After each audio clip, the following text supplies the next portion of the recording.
Well, hey there, Luskos. Hey, Welcome to the podcast. it is Jennie and Levi Lusko, and we're And- your hosts. yes, and today's a beautiful day. It really is. I mean, we are like 6 days from Halloween. Whoa, you took that in a place I did not You know we didn't were see it going. coming. Yeah.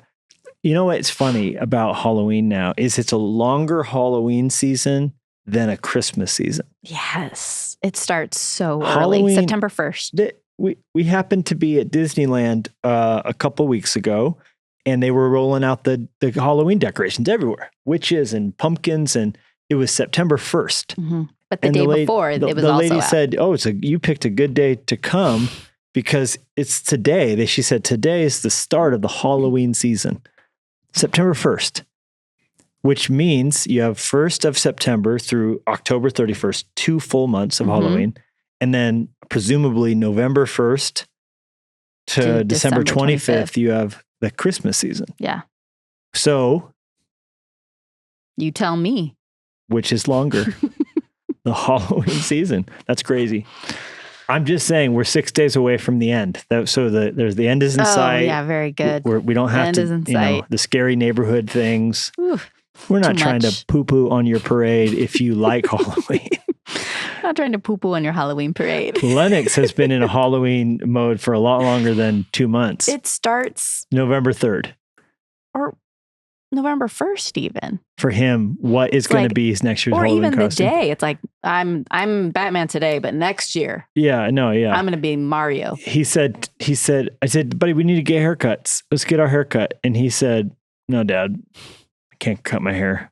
This was, now keep in mind, this was like April.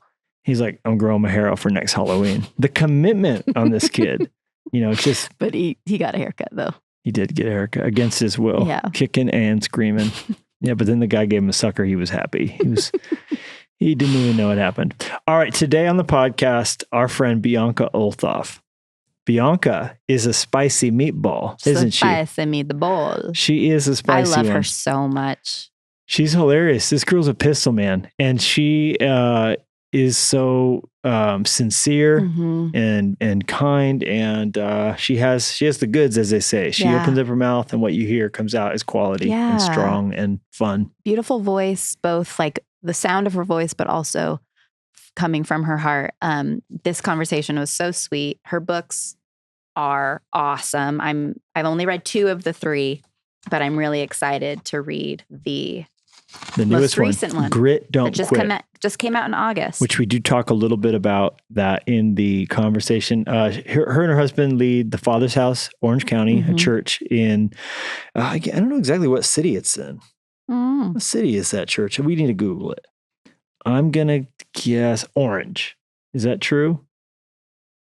The city of Orange? Yeah, Orange in Orange County. Is it Orange? I feel like it's the Father's House, Orange, California. Hmm. What do you guess? Newport Beach. It is in Brea. Brea, California. Okay, so if you're in Southern California, there's a great church for you. Yep. As you heard, she's got these books out. They're amazing. And then she speaks around the world at conferences and events and all these different things. Yeah. And she shares how the twists and turns of discovering her calling to ministry. So this will bless you. Yep. If you know of someone who is a part of a blended family, maybe someone who's a stepmom or a stepdad, or is maybe a single mom or dad, or maybe someone who's thinking about dating or marrying someone who's a single parent. This would be a great conversation because she is a part of a blended family. Her husband, Matt, has 2 children from a previous marriage. And she kind of, in this conversation, talks about the how and the what and the why and the mess and the beauty of becoming a stepmom to these 2 boys. So that's really a fun, redemptive part of this conversation that came out. So, all right, guys, enjoy the conversation with Bianca Olthoff. Did I say that? I said that badly. Olthoff? Olthoff. Oh, also, it's a boy and a girl, but not to correct you. Oh, Ryan's a girl. Yeah. I thought it was 2 boys. Nope. Ryan and Parker. You should correct me. Okay. I just botched it. I just blew it. Well, I just looked down and realized. I thought it was 2 boys. Nope. But you're right. Bianca Juarez Olthoff. Olthoff's German. Juarez is Spanish. Juarez Olthoff, Mexican. She describes herself as a Mexa-Rican. Mexa-Rican. I think her mom is Puerto Rican or her dad. I think her mom's Puerto Rican, her dad's Mexican. Mm-hmm. His name's Pancho. Mm-hmm. It's a super Mexican name. Juarez is in Mexico. Juarez is extremely Mexican. Yeah. Okay. Now that we've cleared that up. Yeah, enjoy this message. We're here to solve the problems. Enjoy this. People are like, wait a minute, I don't know about that. We're like, no, trust me, I have a hunch. We're good.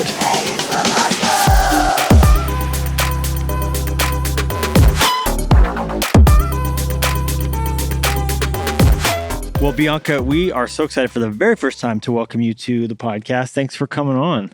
I love it. I'm a Luskatier. Yes. Yes. And we are so happy. I actually was mystified how we haven't had you on yet. So I know. Must just be you're so busy. We just got all the no's from your people, but we finally broke through. I waited until you guys had a show that was amazing. And I said, you know what? I'll come on now. Yeah. We wore you down. We tricked you. We said that we were Stephen Furtick and Holly Furtick. So you showed up and then we're like, just got you. Here we are. Wow. No. Rude. I am honored. Seriously. Such a blessing. Thank you for having me on. You're so much fun. We've obviously had you out at the church and you and I both grew up in the same, well, and Jennie as well. We're all Calvary Chapel people and grew up in that way of life. And so we just have so much in common. And we were just talking a moment ago off the air that you and your husband, Matt, just celebrated 5 years leading the Father's House Church, Orange County. Yeah. So congratulations on that. You survived. Thank you. We have. And for a lot of people, that feels a little like dismal, but just given everything that has been our world and economy in the last 5 years, we just hit 5 years, but we were closed for 2. And almost 2. Yeah. And so it feels like, and then we opened in a new city, in a new venue with like new people. It was bananas. So it almost feels like our church is just 2.5 years old. Right. And we just got like a fresh start, So, well, I'm also convinced that all COVID years count like dog years. So there's 14 in just those 2, plus the other 2.5. So you're cruising 16 and a half years into this thing. But you're aging me, Levi. Like, come on, bro. I got to stay forever young, honey. That's true. I'm just saying in the sense of like a beat down of ministry years, all things considered. Goodness. Absolutely. And you guys, were you portable for some of that? So we started portable, and then so our entire church was in 2 trucks, and our trucks were broken. This was before COVID. Our trucks were broken into 3 times. The cabs of the trucks were used for drug paraphernalia and adult activities. We lost our venues. All these stories are fresh to me because I just recounted them in service on Sunday. But we lost our venue. We were in 5 different venues in a year and a half. And then we lost our venue one weekend for the International Ballet Dancing Competition. We lost another weekend. Actually, we rolled in as they were rolling out. How did Matt do in that contest, by the way? Did Matt do good? You know what? We turned it. We pivoted. We were like, you know what? It's a serve Sunday. So then we had like 17 serve experiences throughout Orange County because we didn't have a venue. It was bananas. But did he win the belly dancing? He absolutely. You keep ducking the question. Yeah. Okay. It's Shakira. It's what sold me on him. Okay. I've always been so proud of him with that ability. Yeah. Yes. And so, no, but you guys, the favorite Sunday, and by favorite, I mean not favorite, was Stripper Sunday. Oh boy. I call it Stripper Sunday because there was like a bootleg version of Thunder from Down Under that performed on this stage that I preached from. You guys, there was body oil on the stage. Wow. It wasn't anointing oil. I mean, I needed the blood of the lamb to like cleanse the room and I didn't have that. So Clorox had to do. But I remember I was on the floor, I was wiping it up and I was just like, my tears were coming down. Like, we did not hear from you, Lord. We did not hear from you. This is too hard. It's not supposed to be like this. It's not supposed to be like this. And so I think that's why the celebration on Sunday just felt so very special for me because we've seen a lot. We've gone through a lot. God's been so faithful. And then number 5, I mean, Pastor Levi, you know. I don't know. What does 5 mean? Oh my gosh. Okay, first of all, so I need to tell all the listeners here. So we were at a conference together just in Miami, Florida. And Pastor Rich Wilkerson asked some obscure question in front of, what was there, like 7,000 people in the auditorium? Oh, gosh. And you shouted the answer. And do you want to know something? I was so jealous because I knew the answer, but I didn't have the cojones to say it out loud. That's like funny. you. Bible trivia. I was like, oh my gosh. And you know what? The Calvary kids, all the Bible baseball kids, were like, we know the answers. Yeah. So, did you do Bible sword drills? Like where you had to like pull your... Absolutely. Absolutely. And I was in Awanas. Okay. I was the Bible baseball home run hitter. They put me number 4. Like I take this seriously. Okay. Yeah, you do. So what does the number 5 mean? I don't know. Thank you. Yeah, oh my gosh. No, teach us. Let me educate you guys. Okay. No, in biblical numerology, the number 5 stands for God's grace, God's goodness, God's favor. And so I just feel like, and so I taught on Sunday on God's grace. What's God's grace? It's God's divine ability to overcome. I think we've complicated the definition of grace, but literally in its rawest form, and this is in theological form, grace is God's divine ability to overcome. And I just preached from such a place of like, this has all been God's power. You know, it's all been God's power. And God's power is given because of God's grace. And so here we are by the grace of God, 5 years in, and not just alive, but thrive. We're thriving. And so, you were saying like a really diverse church. Yeah, so crazy. I mean, Orange County is predominantly known for the largest percentage of ethnicities is white. So it's really fascinating to see so much color in our church. I looked around on Sunday and I'm seeing Chinese and Vietnamese and Pacific Islander and African American and Hispanic and white and old and young. And I'm like, and gritty and sooty and like fancy and posh. And I was like, who the heck are we? Yeah. Who a healthy the heck church. Are we? A healthy It felt church. like heaven. It was so beautiful. Wow. It was so beautiful. My feet were like aching because the day before we had our annual women's conference. There was our second annual women's conference. So all day here Saturday. And there was like, there was a dance. Our people love Jesus, but we're a little carnal because I had a DJ and I had to look around and I was like, where have you people been learning these dance moves? Because this is not how David danced. Getting ratchet in there. This is not how David danced. Okay, and the worst part, you guys will appreciate this because you guys know my mother. Like here's sweet Millie Wattis, like pastor's wife, homeschool mom. I was praying with the speakers for the next session. Like I'm gonna sound really holy right now because we're all praying together. And I walk out and there is some like Hispanic music that's playing and all these people are turning up and dancing. And I look in the middle of the circle and it's my mother. I was like, I'm mortified. I don't think Pastor Poncho would approve of all this gyrating in the house of God, but like, my God, gyrating in the house of God. Well, Jesus fixed it. Oh my gosh, we had fun, and your feet ached because we all know that the shoes you were wearing. Yeah, that's right, girl. You were in some heels. I was. The higher the heel, the closer to God. Yes, it's true. Yes. Wow. It's very true. Good. Like you wear heels. I wear heels all the time, but at home, it's the thing. Bianca, we got to back up a little bit, okay? Because there's lots of hard things about church planting, but tell us some of your favorite things. What is as you look back on the last 5 years? I mean, obviously the difficult moments come to mind as like, hey, God got us through those times. But what have been some of you guys' favorite things you've seen God do? Prior to church planting, I had no ambition, no intention of ever starting a church.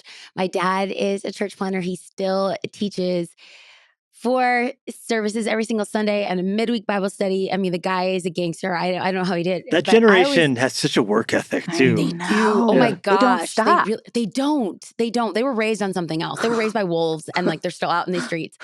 But I loved his call. I loved how God had anointed and appointed him to be in East Los Angeles, California, and still to be there. But I had no intention and ambition. So I think I was a little sideswiped by my husband saying, hey, I believe that the Lord's calling us to start a church. Well, prior to that, I was doing itinerant ministry. I was writing. I'm a writer by trade. Paul built tents. I write books. So I'm a writer by trade. And I just love Jesus and I love telling people about Jesus. And so prior to church planting, I was doing itinerant ministry. So I would go and speak at different colleges and churches, youth groups, women's teas, whoever invited me. I'm like, absolutely, I'm there. The beautiful thing about that is that you get to sow a lot of seed. The hard part about that is that you don't ever really get to see fruit. And now being part of a local expression of church and really being not just an attender or someone that like casually serves, but really putting my heart, mind, and soul into a community. And this isn't just for pastors, this is for anyone listening. When you just give yourself to a community, you sow into the community, you give to God what is God's, you serve others.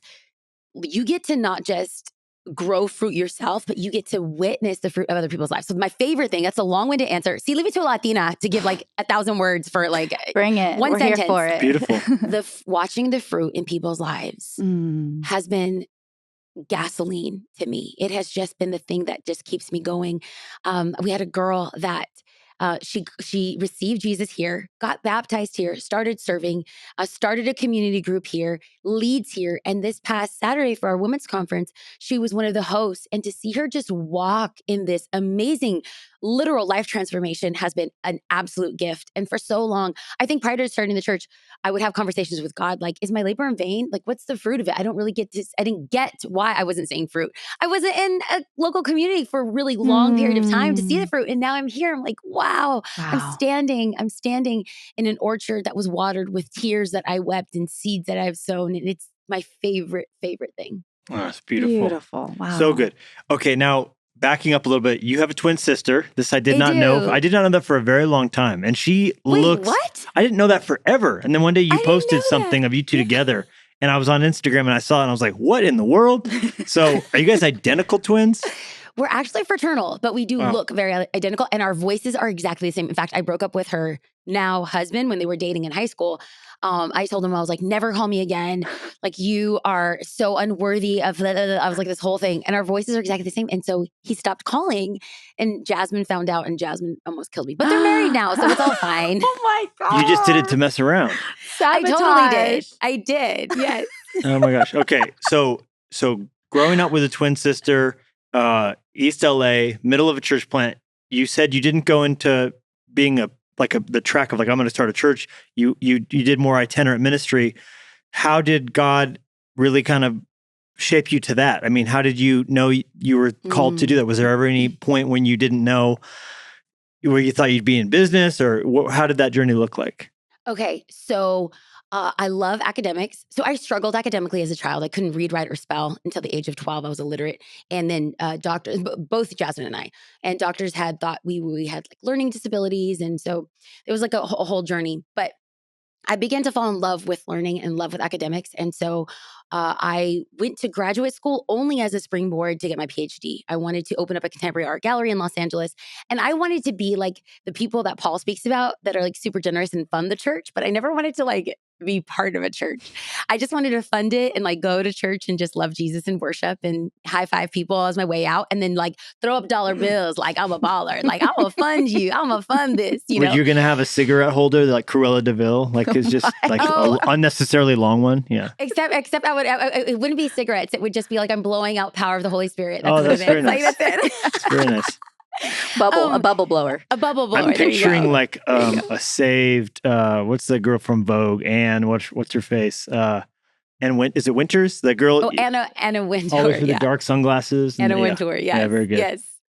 But okay, so I will say also in our upbringing, women were very esteemed, but I didn't really see women empowered. And so you can't be what you don't see. And I don't want this to go down a different theological path. I don't want people to have issues with it. Listen, Paul is my Bible boyfriend. I love what Paul says. I don't disagree with like anything that he says. I think how we understand and extrapolate context from like cultural context and how, not just what Paul says, but how it's lived out in the gospel. I think because I never saw a paradigm for women, it was never something that I thought that I could do. Yeah. And people would always tell me, when you teach the Bible, it's like you're like your dad with hair. And my dad is an amazing preacher and teacher of the Bible. But and he's like a Marine, like very Semper intense. Fi, rah, so when you said that and I pictured him with your hair, it made me laugh. I couldn't hang. I had to stop and just acknowledge the hilarity of that comment. Yes. Oh my gosh. So I went to graduate school, and while I was in graduate school, I was like voluntold to help at youth camp. And I say voluntold because volunteers when you do it volitionally, but like we had a new youth pastor that was on staff in my dad's church, and it was in between semesters for graduate school. And I was working at the church office to volunteer for a woman that was out on maternity leave. She was out for 6 weeks. And I was like, oh, I can cover for 6 weeks. I'll just be the photo fairy and answer the phone. It's fine. Then the new youth pastor came in and was panicked because the old youth pastor's wife had gone into labor premature. They were supposed to go with him to kind of like, onboard him as youth pastor. And now it was just him and there was no female leaders. And so he told me, he's just like, Like, I need you to come. And I'm like, I don't like youth. They smell like pickles and urine and they have bad attitudes. Like, I don't want to go to Pickles youth and camp. urine. They do, because The it's things BO. Bianca says that are just so But funny. you guys, it's true. Walk into Now it's any like youth room Axe and it smells body, like Fritos. Axe body spray and Cheetos. Yeah. Or something. Exactly. See, exactly. But anyways, I had a radical encounter with teaching the word of God. The youth pastor said, okay, we're going to separate guys and girls because women couldn't teach men. So they separated. I mean, it's and so court I of the went to- Gentiles, you know. Yeah. Women's quarters. So I went to the women's quarters and there was like, I don't know, there was maybe 25 girls at this youth camp. And he said, okay, you're going to teach them Bible study. And I was like, I've never taught a Bible study. You kidding me? I don't know what I'm doing. He's like, your dad's a pastor. You're fine. And I'll never forget. I taught out of Psalm 51. And of all the Psalms, I don't know what possessed me to teach on Psalm 51, but I taught out of Psalm 51. And the girls were like hooked. They were hanging off of everything. And they were excited about reading the Bible. And I realized, wow, I know how to make the Bible come alive. I know how to make a heavy, big topic like the Bible, this ancient book of antiquity, speak to us with a sense of modernity. And I mean, that weekend really changed my life. Now, I had no intention or ambition of being in ministry. I just wanted to be wealthy and fund the church, but I loved pouring into the youth. And so I started serving youth ministry. And then I started getting really involved. I am passionate about Bible teaching. So I helped a youth pastor. I laid out all the curriculum for what we were talking about. And then I gave it to all the pastors the youth pastors, youth leaders that were teaching. And so I was basically writing all these sermons and curating content for them and putting together just like fun activities that were Bible centric. And I didn't realize that it was something that I felt passionate about doing. Well, I was in youth ministry for 5 years and I saw the generation from like 8th grade to 12th grade and they didn't go to the main church. And I saw them fall off and they stopped coming to church. So I told my mom, I was like, hey, we need to do something for like the youth. And she said, well, why don't you do a Bible study? Why don't you attend the women's Bible studies? And I was like, ew, because all they talk about is like menopause and kids and like homeschooling. And I'm in grad school. I'm single. I'm 26. Like what they're talking about is not the things that I'm living. She's like, well, pickles and urine. You know, it's just pickles and urine there too. Just a different pickles and urine. Wow. She said, well, why don't you do something for women? So I planned a 6-week Bible study and I was targeting it to be like 18 to 25-year-olds. And we had 125 women sign up and it was all like different ages. Wow. And then the next year there was 300. And then the next year there was 475. Gosh. And I'm like, maybe I can teach the Bible, you know? And graduate school was done and I didn't want to go on to get my PhD. I just started serving in youth ministry and I started blogging and editing on the side to make money so I could live and just serve in ministry. And it wasn't until I started dating my husband who he just started speaking life. And he said, Bianca, you're called to this and you're anointed.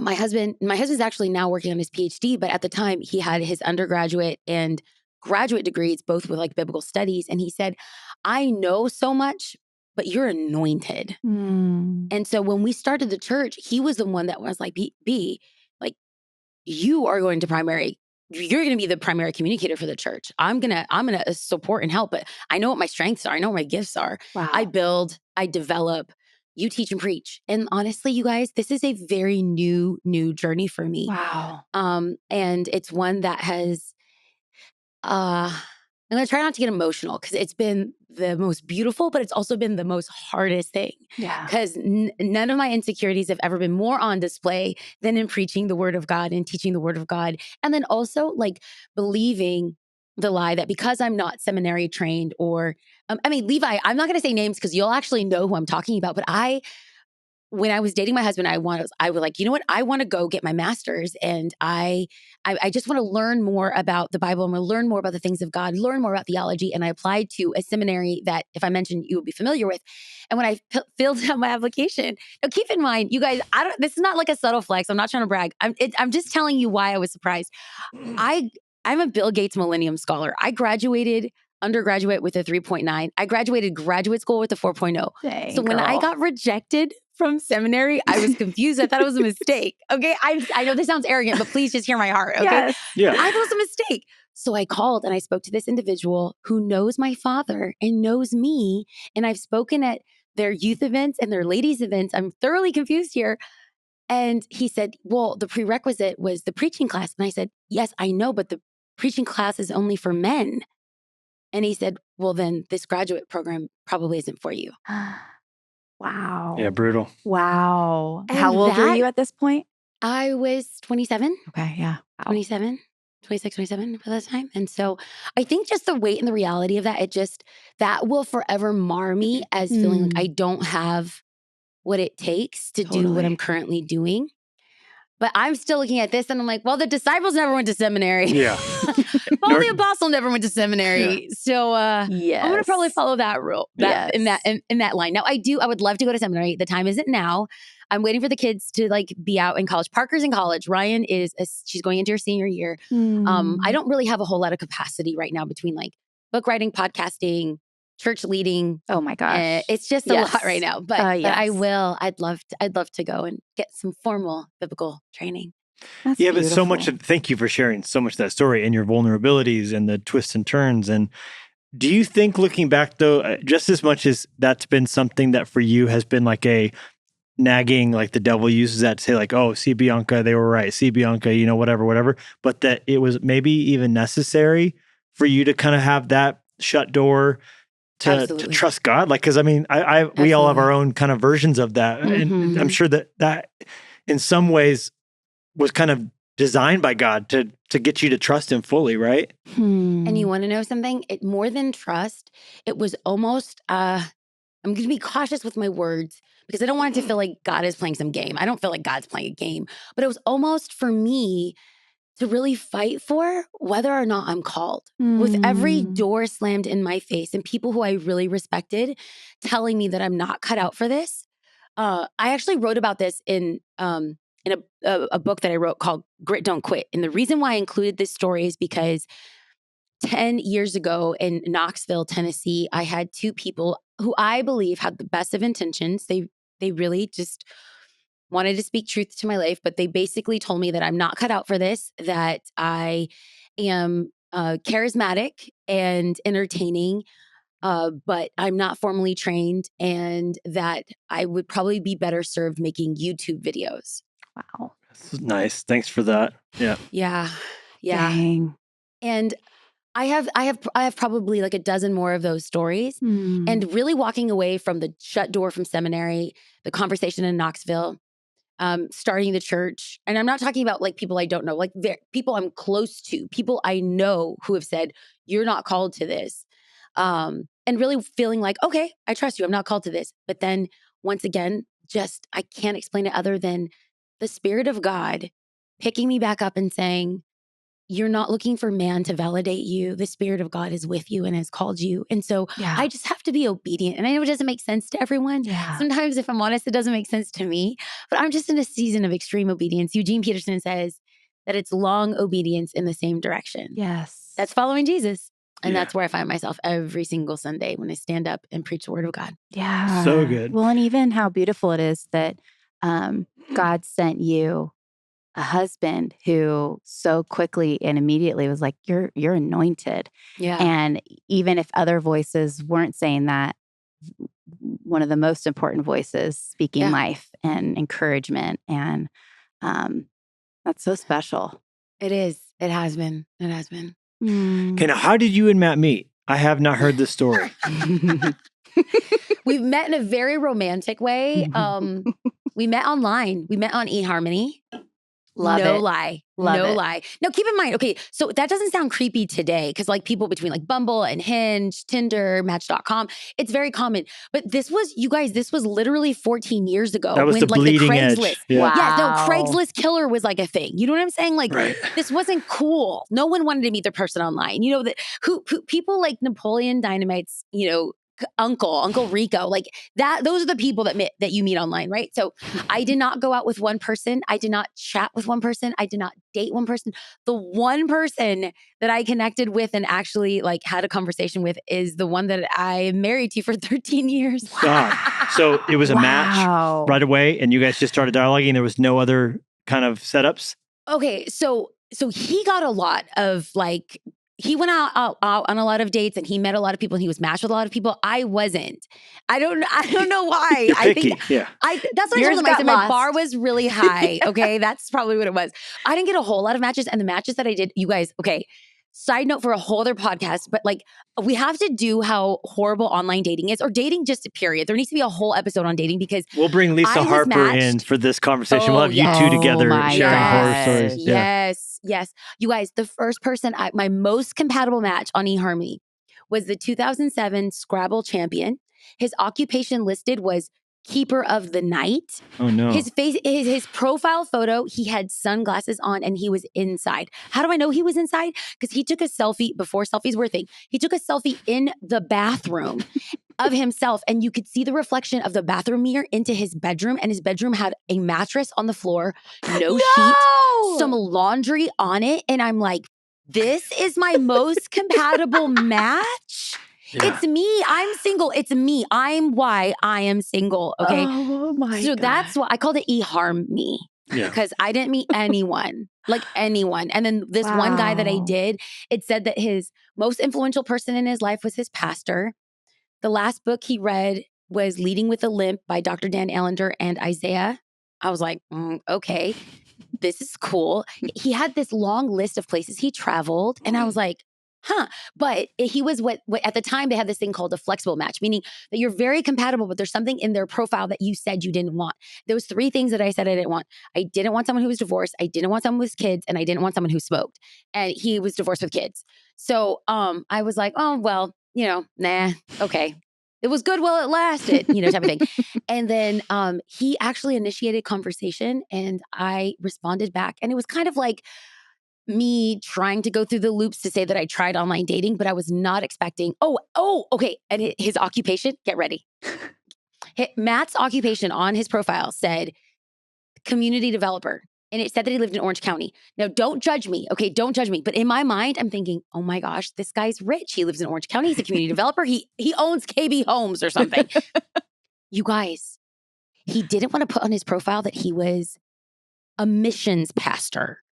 So when I found out, and I was like, I thought you said you were a community developer. He's like, I do. I develop third world communities and bring the gospel. I was like, oh God, not only is he a pastor, he's the worst kind of pastor because he wants to be poor. Yeah, right. He's big. He's big on poverty. He's not wanting to be wealthy and to fund the kingdom. No. You're moving in the opposite direction. I know. And I fell in love with him. And here we are. I love that. So again, it's very much God knew what you needed, not just what you wanted, right? And I do think it's worth kind of drilling down on, because I think there are a lot of amazing single moms and amazing single dads in our churches that people just are discounting, overlooking as like you said, just because they just don't want that, but tremendous spouses and redemption stories for families waiting to take place. Wow. If people would just give that a thought, maybe that I could be this kind of father figure, this mother figure to these kids.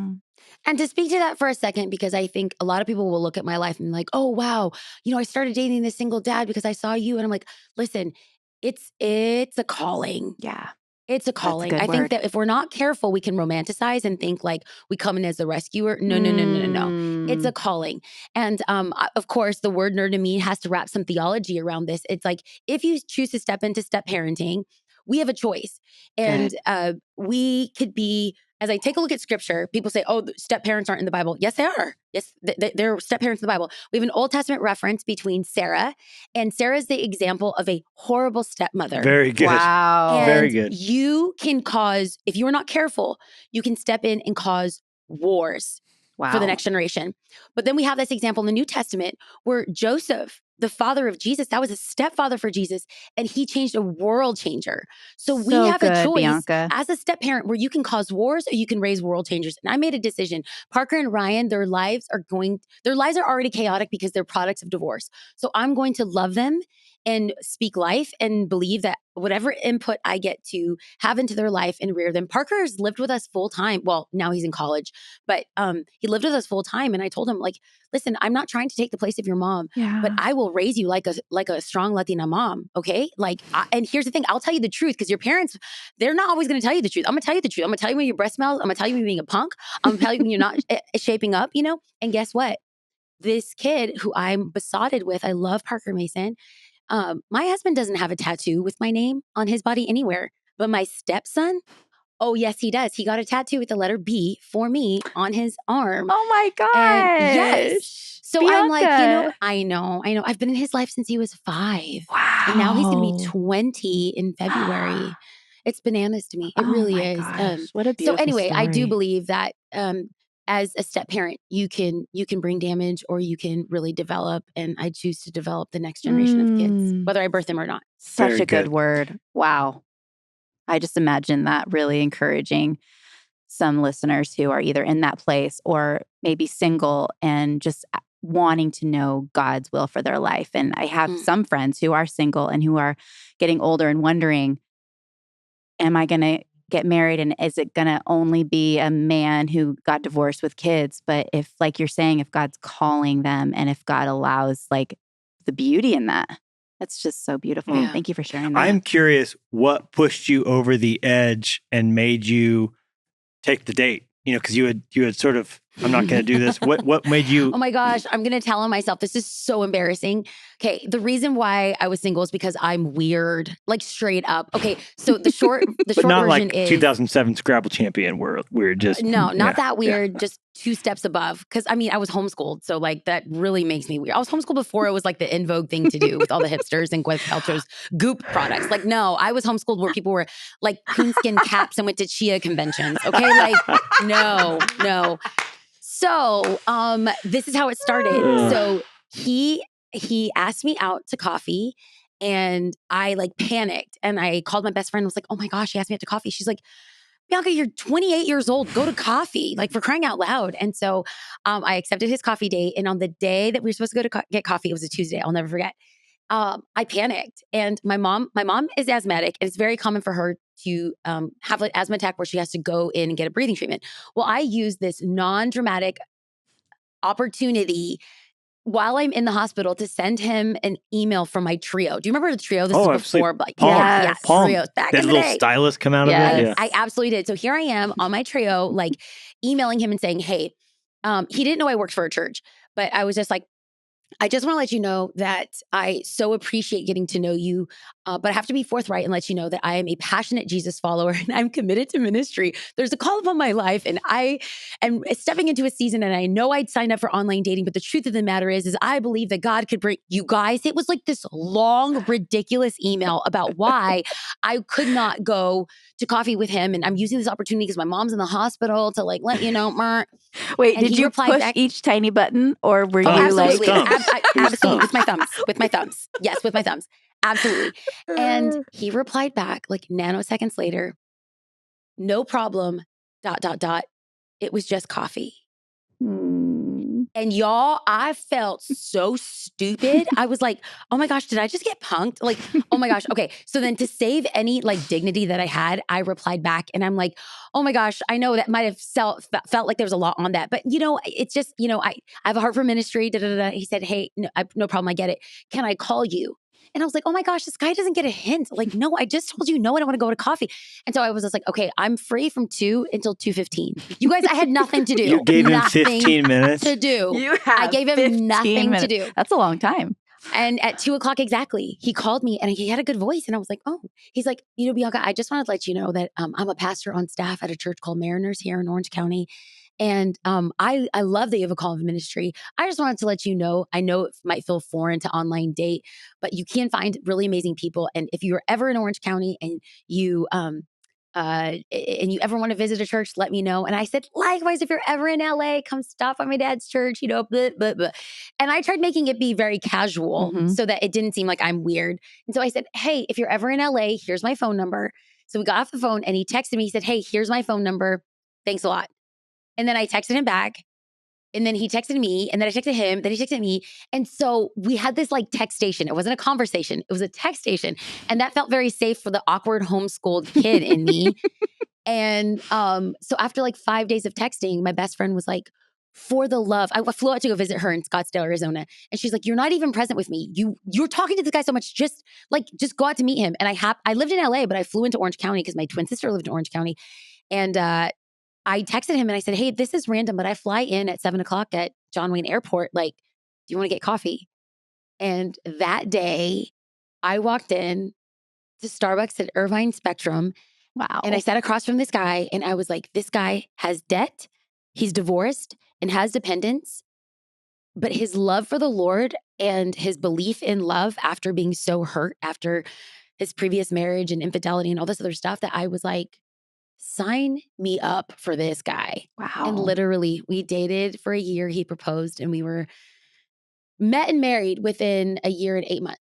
Come on. Wow. Yeah. What a wonderful story. Wow. Praise God. That is really, really Praise beautiful. God. And I love just the reluctance along the way and how he just defused things, you know. Yeah. It was just coffee. Probably a pretty good indication or sampling of like what makes you two such powerhouses. True. You know, that he can kind of just, because he's so low key and he just runs kind of at a low threshold. Doesn't seem like to me, and you know, of course, what do I know? I've hung out with him a couple times, but he seems like he's a really low flash point. Like he's not going to be combustible all the time, you know, kind of operating at that sort of deep, He's mellow. a German. It's the German's roots in him. The Germans are the organized, the calm ones, the good with the money, good with the planning. You know, his whole family literally hails from like German stock. And so his dad's an accountant, his sister's an accountant, his uncle's an accountant. Like they all just see in black and white. And I'm here with all the freaking Latino technicolor, okay? So like together it goes. That's So funny. And what do you guys good. love doing together? I mean, obviously you guys got church and a lot of work stuff and all that, but when you guys are cutting loose and having fun, like what are we your... like to travel. Okay. We like to travel. We really do. Yeah. We've traveled the globe. Actually, that was the thing on his eHarmony profile. He's been to over 52 countries and I thought it was so crazy, but as a missions pastor, it makes sense now. But yeah, we love to travel. And I started playing tennis during COVID and he played with me for a while, but he injured his knee. But when he's up for a little competition, we like to play tennis together. And, Ooh, we're going to have to play. I didn't know that. Jen and I both play as well. Levi loves You learned tennis. in COVID?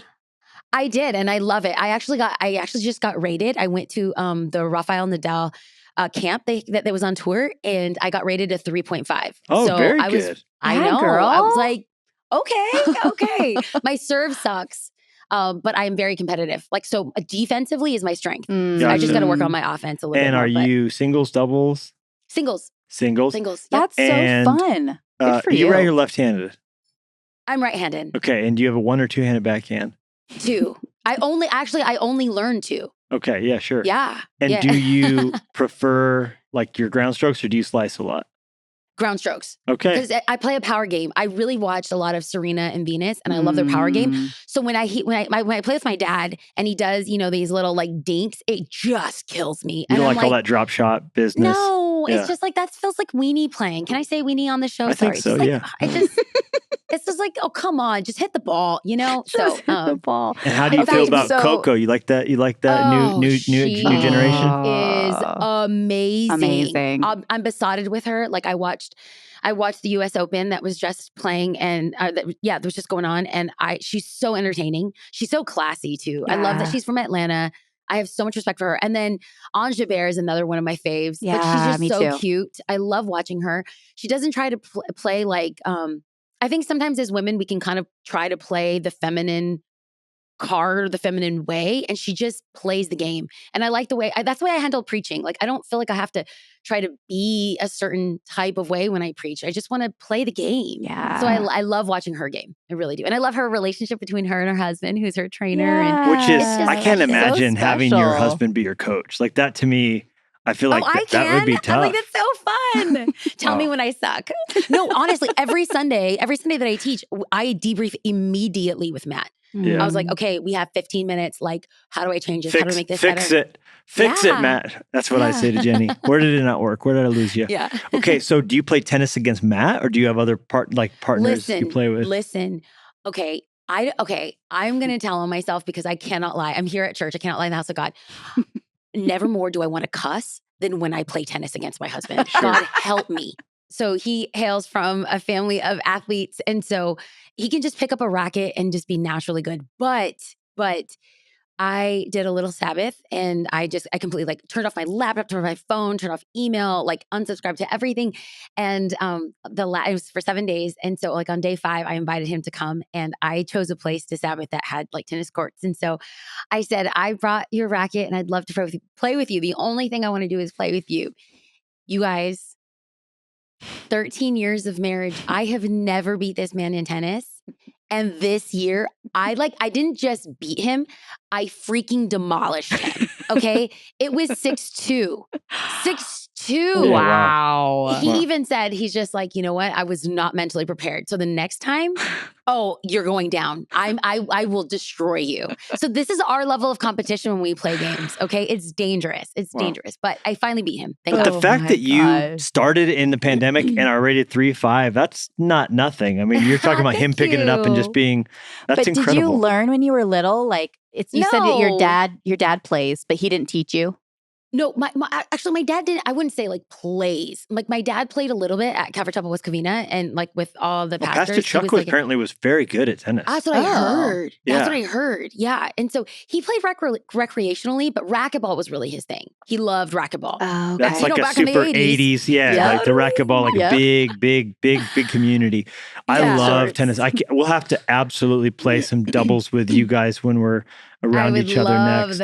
I would love that. But I just know, like, my Christian side is left at the court, okay? Because you're only going to get like the carnal side of me because I want to win. Okay, I just want to win. I love playing. It's so much fun. That is awesome. Then maybe I'll have to bring Olivia instead of Jennie. Well, I scare easily. I had a bad experience.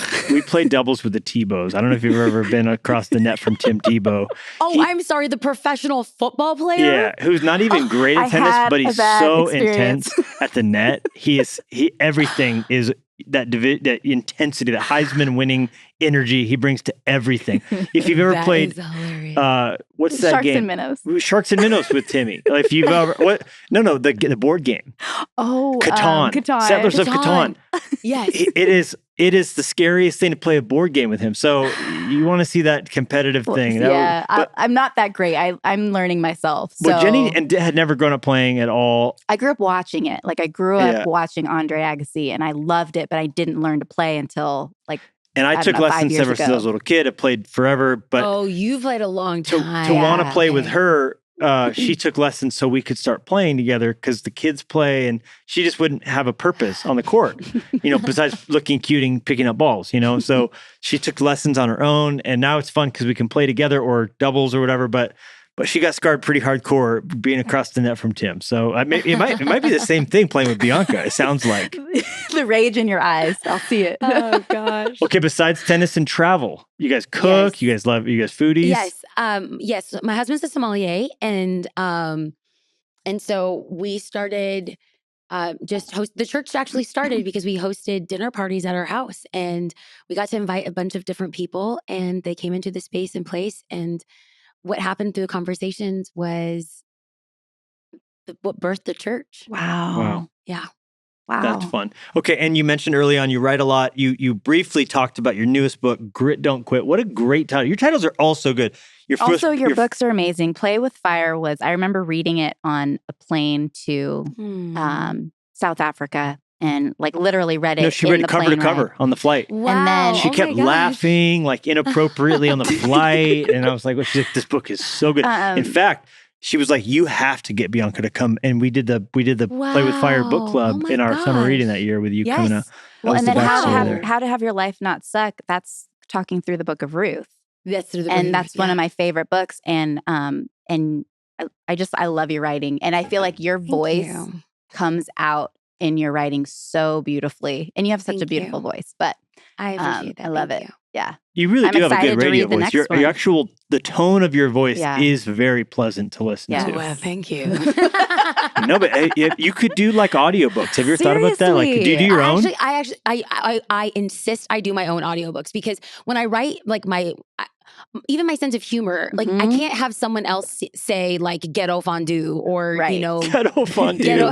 like I there's love just something that the word ghetto fondue was just used, by the way. That is Yes, a great absolutely. word. What is ghetto Yes. fondue? Oh, see, Nacho cheese. because you are so bougie, you don't even know. Ghetto fondue is government issued cheese that you microwave, and it's ooey gooey. You have never had a grilled cheese sandwich unless you had a grilled cheese sandwich with government issued cheese, brother. Wow. Okay, Wow. that stuff it's probably not even cheese, but it is delicious. You microwave it, and it's fondue. You went from ghetto to fancy, right? Is it there. worse than That's like Velveeta? how I've had Velveeta. Bougetto. No. Oh, that's trash. Velveeta is trash. No. Government issued cheese. That is where it's at. Move over, French cheese, fromage. Government issued cheese, baby. Yeah, so you do need to do your own audiobooks, clearly. Because you have a dog in the hunt. Oh my word. That is funny. Okay, and then your newest book is Grit Don't Quit. Can't wait to read it. Yes. I feel like we've been talking around why this would be so passionate to you because it's taking grit. You've had to develop Yeah. grit. You have to bump into walls. You have to get no's. You have to get told you can't preach here. This is a boys' club. You have to get, scarred by your online dating to get right. That's kind of some of the ways that you've had to develop who you are. It's been through obstacles. Yeah. The message behind Grit Don't Quit is kind of, I wouldn't consider myself to be a pastor. I wouldn't consider myself to be a church planner. If I align with a role or something that resonates from the Bible, it's a prophet. And I love to stick my finger in the air and say, where is the Spirit of God blowing, and speak to that. I feel like after the last 3 years, there has been so much resignation from quiet quitting to the big quit. And I feel like this book is written for believers. Some of my other books, I try to keep it a little bit more wide so that it can be evangelical in nature. But this one literally is written for believers because when everything can be at our doorstep with a tap, a touch, a swipe, we can have groceries, we can have a meal, we can have a booty call, all delivered instantaneously. The moment that we're forced to wait or the moment that we're forced to fight hard for something, it's like our excuse to throw in the towel and walk away. And we as believers have something that researchers, amazing, brilliant minds like Dr. Angela Duckworth, she is the chief of all things grit. Even Dr. Brene Brown talking about vulnerability or resilience. This is great, but we as believers have this auxiliary gift from God, which is His Spirit, that when we can't do it in our strength, we don't have to rely on our strength. We have the power of God's Spirit. The same Spirit that resurrected Jesus from the grave is alive in us. Yes. And so in full transparency and candor, this has been the hardest season of my life, a very private battle that I've been wrestling with for the last year and a half. And I literally don't feel like I can get out of bed some days. And I know that it's not my strength. It is the strength of Jesus Christ that is residing within me, that has given me the power to get back up when life feels like it's knocked me down. So this book isn't birthed out of wanting to kill trees for ego. It's birthed out of desperation because there's someone like me that just needs the reminder. Yes. If you are not dead, God is not done. Amen. So get back up. Whew. Bianca. Very good. Gosh. Do you have a favorite chapter? Chapter 3 is actually a short chapter, but it's called Don't Steal My Pizza. And I talk about how my twin sister, Jasmine, and I, we were raised in the ghetto, the hood. And so cycling your bikes is normal in suburbia, but in hoodburbia, I tell a story about when some people tried stealing our Little Caesars pizza. And that pizza in our family was a promise. It was payday, and we were going to have family fun day on that day. And so I walk people through the 4 P's of resilience and reminding people, A, don't let someone steal your pizza. Ooh. Come on. I can't wait to read this. Can you give us a tease? Any of the P's? I can give you all of them Okay. because whether people buy this book or not, I don't care about book sales. Don't tell my editor. But I really want people to feel like they have practical handles on how to get back up. Because we all tell people like, be resilient, get back up. Gritty people, quitters don't win and winners don't quit. Yeah, but how do you get back up? Yeah. And so if people hold on to anything from this podcast is that these are 3 hallmarks. I culled and curated content from MIT, Stanford, Yale, UCI, really big schools that are big on neuropathy as well as neuropathology and the science behind how our brain works. And I've culled these and I've pulled out this research and put them into letter P because preachers have a tendency of doing that. But the we 3 alliterate P's of in our resilience, sleep, but we can't stop. We do. Alliteration in the nation. That's right. Do you ever, so this is, I do want to get these. Do you ever, and I'm on this kick lately with my sermons where I will write my first take of my outline and by nature it's alliterated because I just can't. But then I sometimes go back and screw it up. So because I feel like sometimes preaching, if it's too cutesy, it dulls the impact of the weight of it. I 100% agree. But alliteration comes to me on the fly. Yeah. Like I can't, like people like Pastor Stephen, and you, Pastor Levi, like you guys know, you guys see it in advance. It's just in my blood. I can't see it in advance. I'm there and it comes. It's ridiculous. It almost sounds like I'm trying, but I can't. I'm a rapper. Yeah. That's really what it is. It's the hip hop in me. That's hilarious. It's the 90s hip hop in me. Like I can't stop it. It's all Run DMC. Okay, so you said perspective. Perspective. So perspective is an honest evaluation of reality buttressed with hope. So perspective is, let's say my life sucks, but I'm going to counseling to help me work through this. But I'm paying off my credit card so I'm not in debt. But my husband and I are going through counseling to work on our marriage. So you could say it's an honest assessment of reality, but it's buttressed. There's a sense of hope. The second P is everyone who exhibits traits of resilience have the ability to pivot. So when we can't scale the walls like the children of Israel outside of Jericho, you find a new way to walk around them until they fall down. An ability to pivot. When life gives you lemons, you don't just make lemonade. You plant the seeds for future generations so that you can stand back and eat of the fruit in the orchard that you have seen. That's resilience right there. And the final P is purpose. That people of resilience have an understanding that there is a pain that will produce a purpose. And this comes out from the Austrian psychologist who survived Auschwitz, and his name is escaping me, but Levi, you know. Is it Markle? No, it's Man's Search for Victor Meaning. Frankl? Victor Frankl, thank you so much. Victor Frankl really was the pioneer of this research, but he called it meaning making, that we make meaning out of life's most gutting situations and life's most tragic tragedies. And so I think that you guys exemplify that so beautifully with your life and with your children. Your perspective and the loss of a child no one ever wants to go through. You guys pivoted in the midst of all of that and still found such beautiful ways to share the gospel in the midst of your pain, and ended with such beautiful purpose that you know that this was not in vain, that your daughter's life, Lenny's life, was not in vain, that it served a purpose. And we may not understand that purpose this side of heaven, but we wait in eager anticipation to see that, yes, God has already used her life here, but I can't wait to see, and having that true, deep understanding of how and why it mattered, the purpose behind it. You guys are resilient people. You guys literally are gritty gangsters for the gospel. Oh, see, I did it again. You can't help yourself. Help myself. It feels pure when it comes out from you. Golly. I'm just saying it can feel overly Dr. Seussy at times if it's like too pretty. Yes. That's beautiful though. Thank you. Grit Don't Quit. What's the subtitle? Grit Don't Quit. Finding faith when giving up isn't an option. Ooh. Okay, and the audiobook we've already learned is going to have some ghetto fondue in it. Yes. And is there a website for the book, or where's all things Bianca Juarez? You can go. I love that. No, Bianca Olthoff is my legal name, but you can go to Amazon, Barnes & Noble, Target, or on social media. There's links there where people can buy the book and leave positive Amazon reviews. Unless you don't like it, then my name is Levi Lusko. And on that note, friends, I love you. That's hilarious. Well, get the book, Grit Don't Quit, Play with Fire, and How to Have Your Life Not Suck. Bianca, we love you. We're grateful to spend some time with you today. Next time, Matt will join us and we'll do a little double day action. I love it. I love it. Can't wait. We will have to play tennis. This has to happen. Or I'll watch. No, play. No, Jennie, you have to. Come on. You have to play. I'll be practicing a lot until then. Yeah, I love it. All right, Bianca. I love it. Have a wonderful day. Appreciate you guys. Thank you so much for listening. Be sure to swing by LeviLusko.com and JennieLusko.com to see what's going on in our world. And make sure to subscribe so you don't miss a single episode. And in the meantime, we would love to connect with you on social media. Jennie and Levi Lusko, out.